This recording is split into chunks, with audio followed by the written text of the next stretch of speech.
Absolutely, ma'am. I would in fact request you to stay on with us now.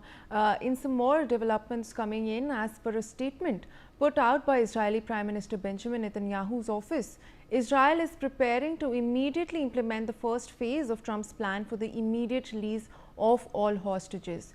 The statement further reads, and I quote, "We will continue to work in full cooperation with the President and his team to end the war in accordance with the principles set forth by Israel that are consistent with President Trump's vision." Well, Ambassador KP Fabian, a former diplomat, is with us on the broadcast.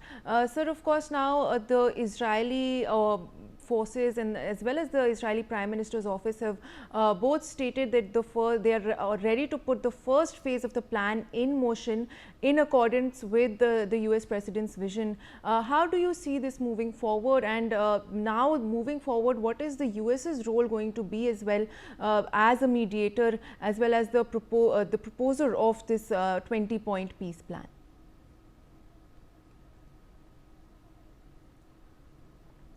Well, we seem to have lost that connection over there, but Ambassador Yogesh Gupta is with us on the broadcast. So the same question to you. You know, we are seeing the US playing a big role in the mediations. Of course, they've put forward this plan, and now both Hamas and Israel have stated that they are ready to put the first phase into motion. What are the steps that we can see going forward, and what are also some steps that should be taken now to ensure that negotiations go on and they succeed to bring peace to Gaza?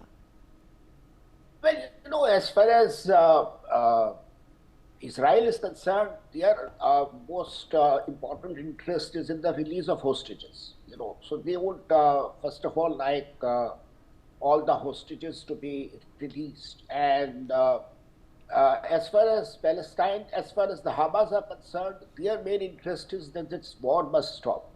That the people who have been arrested, you know, they should be released.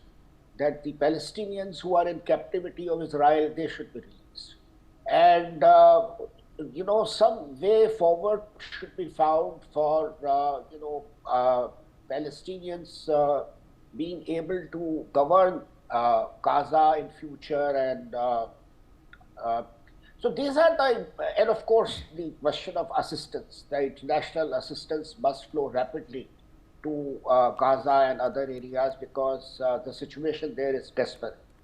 So these are the, you know, important steps from both sides. And I think if the plan is implemented, you know, there is a good chance that, you know, we will have, you know, an end to the war and beginning of a peace process.